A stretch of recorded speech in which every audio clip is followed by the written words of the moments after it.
അതിൽ ഏറ്റവും പ്രധാനപ്പെട്ട നമ്മുടെ ശരീരത്തിലെ അവയവമാണ് ഹൃദയം എന്നുള്ളത്. ഹൃദയത്തെ പറ്റി ഒരിക്കലും പറയാത്തൊരു സമൂഹത്തിന്റെ മുമ്പില് നബി സല്ലല്ലാഹു അലൈഹി വസല്ലം തങ്ങൾ പറഞ്ഞൊരു ഹദീസ്, നിങ്ങളൊക്കെ കേട്ട ഹദീസായിരിക്കും.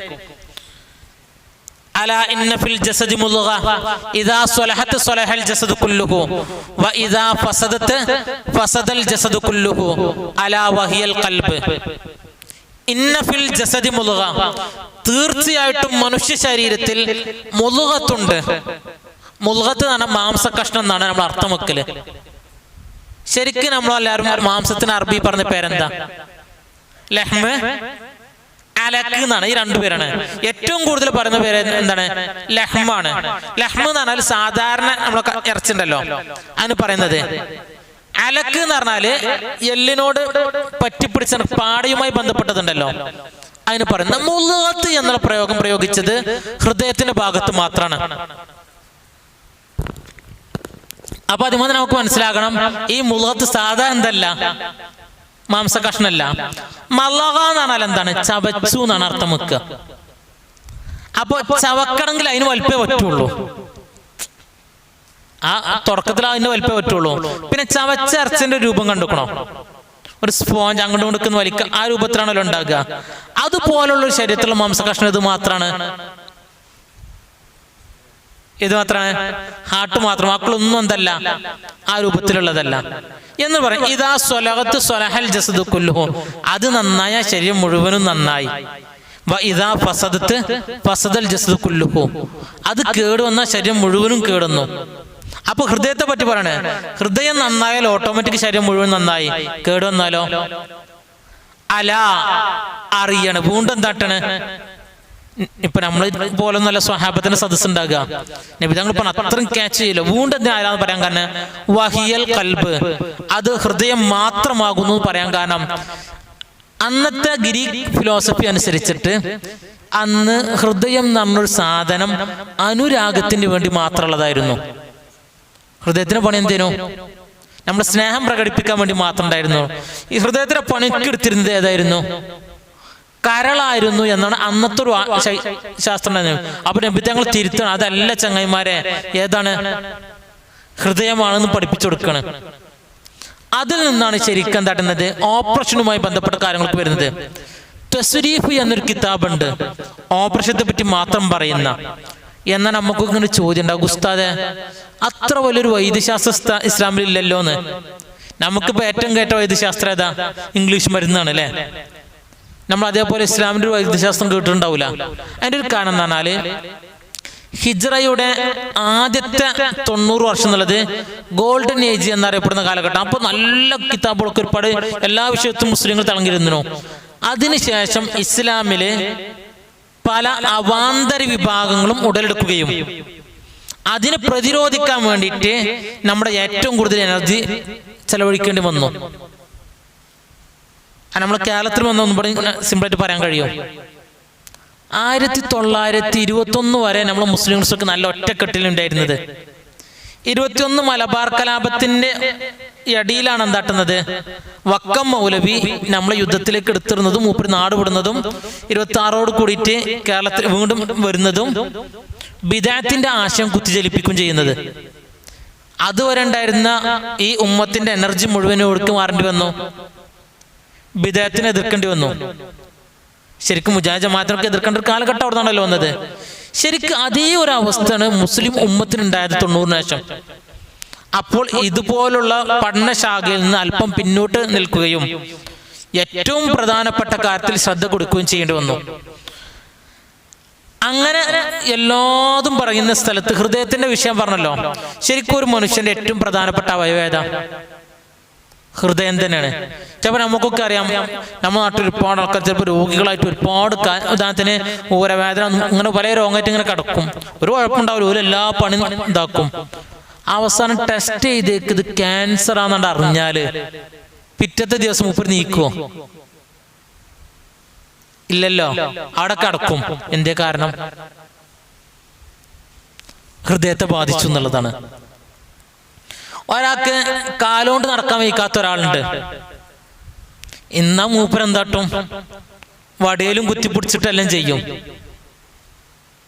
എന്നാൽ എൻ്റെ കാലുകൊണ്ട് വയ്യാന്ന് നമുക്കൊന്ന് തോന്നിയാലോ, അന്ന് മുതൽ നമ്മുടെ എല്ലാം കഴിയും. അപ്പോൾ ഒരു മനുഷ്യനെ ചികിത്സയിൽ ഏറ്റവും കൂടുതൽ ശ്രദ്ധിക്കേണ്ടത് ഏതാണ്? ഹൃദയമാണ്. എന്നാൽ നബി സല്ലല്ലാഹു അലൈഹി വസല്ലമ തങ്ങൾ രോഗമില്ലാത്തൊരു സമൂഹത്തെ സൃഷ്ടിക്കാൻ വേണ്ടിയിട്ട് ശ്രദ്ധിച്ചത് മുഴുവനും ഈ ഹൃദയവുമായി ബേസ് ചെയ്ത കാര്യങ്ങളാണ്. ഈ ഇൻഷാ അല്ലാഹ് 10 കാര്യങ്ങൾ ഞാൻ പറയാൻ പോകുന്നുണ്ട്. ഈ 10 കാര്യങ്ങൾ ശ്രദ്ധിച്ചാൽ രോഗമില്ലാത്തൊരു സമൂഹത്തെ നമുക്ക് വളർത്തിയെടുക്കാൻ കഴിയും. അല്ലാഹു തആല തൗഫീഖ് നൽകട്ടെ. ഒന്നാമത്തേത് ഞാൻ ലാസ്റ്റ് പറയും. ഒന്നാമത്തേത് വേണ്ടത് നല്ല ആത്മീയതയാണ്, അത് അവസാനം പറയാം.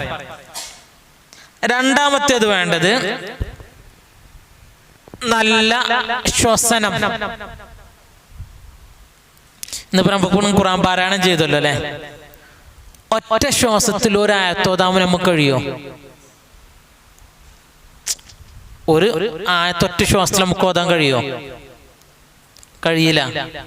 അതിന്റെ പ്രശ്നം നമ്മുടെ ഹൃദയത്തെ നമ്മൾ ശരിക്കും യൂസ് ചെയ്യുന്നില്ല എന്നുള്ളതാണ്. ഇപ്പോ ഞാൻ ഇടയ്ക്ക് ഉസ്താദിന്റെ ദിക്റിൽ പങ്കെടുക്കാറുണ്ട്. അപ്പൊ അതിലുണ്ട് ഓരോ ദിക്റുകൾ നമ്മളെ ഹൃദയത്തിൽ നിന്ന് എടുക്കേണ്ട നാവോടിച്ച പല ഇതുണ്ടല്ലോ. ശരിക്കും നമ്മൾ ആരെങ്കിലും നമ്മളെ ശ്വാസത്തെ ശ്രദ്ധിക്കാറുണ്ടോ? ഇല്ലല്ലോ. ശരിക്കും ഒരു മനുഷ്യൻ ഏറ്റവും കൂടുതൽ ശ്രദ്ധിക്കേണ്ട ഏരിയ എന്താണ്?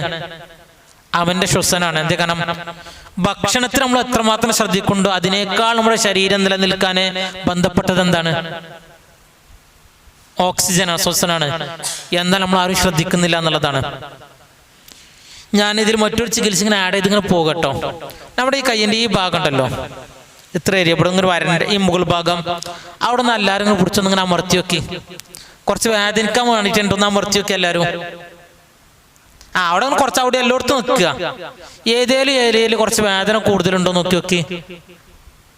ഉണ്ടെങ്കിൽ രോഗം ഉണ്ട് എന്നുള്ളതാണ്. ഇൻഷാ അല്ലാഹ് ഞാൻ പറഞ്ഞു തരേണ്ടത് എന്താന്ന്. ഈ ഭാഗത്ത് 2 അവയവം ഉണ്ട് എന്നുള്ളതാണ് പറയുന്നത്. ഹാർട്ടും ലങ്സും ആണ് ഇവിടെ ഉള്ളത്, ഇത്രയും ക്യാപ്പിലുള്ളത്. നിങ്ങൾ അക്യൂപഞ്ചർ ഇട്ടുക്കണോ? ഒരു സൂചിത്തിന്റെ ചികിത്സ, അതിന്റെ മോഡേൺ സിസ്റ്റം ആണിത്. സുജോക്ക് നമ്മൾ കയ്യിൽ മാത്രമുള്ള ചികിത്സാ രീതിയാണ്, അതാണ് ഇത് പറയുന്നത്. അപ്പോ ഇത്ര ഭാഗത്തുണ്ട് 2 അവയവാണ്, ഹാർട്ടും ലങ്സും. ഈ സൈഡ് ഭാഗത്തൊക്കെ ആണെങ്കിൽ ഈ സൈഡ് അധികം അലർജി ഉള്ള ആൾക്കാർക്ക് ഈ ഭാഗത്ത് വേദന ഉണ്ടാകും, കാണില്ലേ? ഈ സെൻട്രൽ ഭാഗത്താണെങ്കിൽ ഹാർട്ടിന് പ്രശ്നമുള്ളതിൻ്റെ ആണ്. ഹാർട്ടിന് അടിച്ചു പോകാനായി ഒന്നും കരുതണ്ട. ഒരാൾക്ക് കഫ പ്രശ്നമുണ്ട്, അല്ലെങ്കിൽ ശ്വാസം മുട്ടാനൊക്കെ പ്രശ്നമുണ്ട്, ഇവിടെ വേദന ഉണ്ടാകും. നിങ്ങൾ വല്ല നിൽക്കണ്ടോ? കുറച്ച് നിൽക്കുമ്പോൾ സാധാ നിൽക്കണേക്കാൾ ഒരു കുത്തിന വേദന ഇതിന്റെ കാരണം. എവിടെ വേദന ഉണ്ട് അവിടെ രോഗം ഉണ്ട് എന്നുള്ളതാണ്. അപ്പൊ നമുക്കൊരു ഇതൊക്കെ നോക്കുമ്പോൾ ഇവിടെ ഒരുവിധം എല്ലാവർക്കും ഈ ഏരിയയിൽ പെയിൻ ഉണ്ട്. അതിന്റെ കാരണം നമ്മൾക്കാർക്കും നമ്മുടെ ഹൃദയം നമ്മൾ കൃത്യമായിട്ട് യൂസ് ചെയ്യുന്നില്ല എന്നുള്ളതാണ്. അപ്പൊ നന്നായിട്ട് ചെയ്യേണ്ട ഒരാണ് നന്നായിട്ട് ശ്വാസം വലിച്ചു വിടുക എന്നുള്ളത്. ഇപ്പൊ ഒരുപാട് മെഡിറ്റേഷൻ ഉണ്ട് പലയിടത്തും. നിങ്ങൾ പോക്കുണ്ടോന്നാണ്. ഇപ്പൊ പല പഞ്ചായത്തിന്റെ കീഴിൽ എന്തുണ്ട്, മെഡിറ്റേഷൻ ക്ലാസ്സുകൾ ഉണ്ട്. ഇപ്പൊ അതിലെന്താ ചെയ്യുന്നത്? നന്നായിട്ട് ശ്വാസം വലിച്ചു വിടാൻ പറയാം. പിന്നെ കുറച്ച് അങ്ങനെ കുടിച്ചാൻ പറഞ്ഞ വേറെ ഏറ്റവും പ്രധാനം തന്നെയാണ് ശ്വാസ നിയന്ത്രണമാണ്. അപ്പോ നമ്മൾ ശ്രദ്ധിക്കേണ്ടത് ഒന്നാമത്തേത് നമ്മുടെ ശ്വാസത്തെ നന്നായി ശ്രദ്ധിക്കുക എന്നുള്ളതാണ്. നമ്മുടെ ശരീരത്തിൽ നിന്ന് പുറന്തള്ളുന്ന വേസ്റ്റ് 4 ആണ്. ഓരോ മനുഷ്യന്റെയും ശരീരത്തിൽ പുറന്തള്ളുന്ന വേസ്റ്റ് ഏതൊക്കെയാണ്? 4 ഏതൊക്കെയൊന്ന് പറയോ?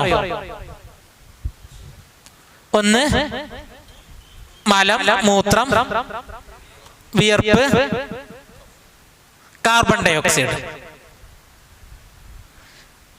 ഇതിലേറ്റവും വിഷാംശം പുറന്തള്ളുന്ന ഇന്നാണല്ലോ മൂത്രത്തിലൂടെയാണ്. 3% വേസ്റ്റ് മാത്രം മൂത്രത്തിലൂടെ പുറന്തള്ളുന്നുള്ളൂ. 8% വേസ്റ്റ് പുറന്തള്ളുന്നത് മലത്തിലൂടെയാണ്. 19% വേസ്റ്റ് പുറന്തള്ളുന്നത് വിയർപ്പിലൂടെയാണ്. ബാക്കി 70% വേസ്റ്റ് പുറന്തള്ളുന്നത് കാർബൺ ഡൈ ഓക്സൈഡിലൂടെ, ശ്വസനത്തിലൂടെയാണ്. ഇതിൽ നമ്മളിപ്പോൾ ഏറ്റവും കൂടുതലുള്ളത് ഏതാ? നമുക്ക് ഈ 3 ഏറ്റവും കൂടുതൽ നമുക്ക് മൂത്രം കൂടുതൽ ഉണ്ടാകുക അല്ലെ? പിന്നെയും പറയുകയാണെങ്കിൽ നമ്മൾ കുറച്ച് മൂത്രമൊഴിക്കലാണ് ഉണ്ടാകുക. ശരിക്കും ഒരു ആരോഗ്യമുള്ള മനുഷ്യനാണെങ്കിൽ ദിവസം 2 നേരമെങ്കിലും നന്നായിട്ട് ശോധന ഉണ്ടാക്കണം എന്നാണ്. നന്നായിട്ട് ശോധന ഉണ്ടെങ്കിൽ ഒരുവിധ രോഗങ്ങളൊക്കെ ഉണ്ടാവില്ല എന്നുള്ളതാണ്. ശരിക്കും ഇന്നിപ്പോൾ എത്ര ആൾക്കാർക്ക് ഉണ്ട് എന്ന് ചോദിച്ചാൽ അപൂർവം ആൾക്കാർക്ക് ഇന്ന് ശോധന ക്ലിയർ ഉണ്ടാകുള്ളൂ. രണ്ടാമത്തേത് ഒന്നാമത്തേടെ മൂത്രം പറഞ്ഞിട്ടോ. പിന്നെ മൂത്രം നന്നായിട്ട് ശുദ്ധജലം കുടിക്കണം എന്നുള്ളതാണ്. ഒന്നിച്ചു കുടിക്കരുത്, വേറെ ചാടും. അല്പാൽപ്പം വെള്ളം തട്ടണം, നന്നായിട്ട് കുടിക്കണം എന്നുള്ളതാണ്. പക്ഷെ നമ്മൾ അതിനും കമ്മി തന്നെയാണ്. മൂന്നാമത്തേത് കാർബൺ ഡൈ ഓക്സൈഡ് അല്ല, വയർപ്പാണ്. നമുക്കാരും വയർക്കലുണ്ട് ശരിക്ക്? ഇല്ലല്ലോ. ശരിക്കും ഇളകി ഇതാക്കുമ്പോൾ നമ്മുടെ ശരീരത്തിൽ വേസ്റ്റ് പുറന്തള്ളും. നാലാമത്തേത് കാർബൺ ഡൈ ഓക്സൈഡ് ആണ്. അതിപ്പോ ഞാൻ പറഞ്ഞ പോലെ തന്നെ നമ്മളിപ്പോ ഒന്ന് അറിഞ്ഞു ശ്വാസം വലിക്കള് ഇല്ലല്ലോ. നല്ലതാണ്, ശരീരത്തെ വേസ്റ്റ് പുറന്തള്ളലാണ്. അതിന് നമ്മുടെ പ്രകൃതത്തിനനുസരിച്ച് ചിലപ്പോൾ വേർപ്പെടും. ചില ആൾക്കാർ വെറുതെ ഇരുന്നാലും, ഞാൻ പൊതുവെ വെറുതെ നൽകുമ്പോൾ വേർക്കുന്ന പ്രകൃതമാണ്. എത്ര ക്ലാസ് കൊടുക്കണമെങ്കിൽ AC ഇട്ടാലും എനിക്ക് ചൂടായിരിക്കും ഉണ്ടാക്കുക. എൻ്റെ ഒരു കാരണം എൻ്റെ ശരീരം പറ്റുന്ന ഹീറ്റ് പ്രകൃതമാണ്. അപ്പോൾ അതിനെന്താട്ടണം, തണുപ്പിക്കാൻ ഇപ്പോഴും വരുന്നുണ്ട്. പൊതുവെ അങ്ങനത്തെ ഇഷ്ടം ഉണ്ടാവില്ല നമുക്ക്.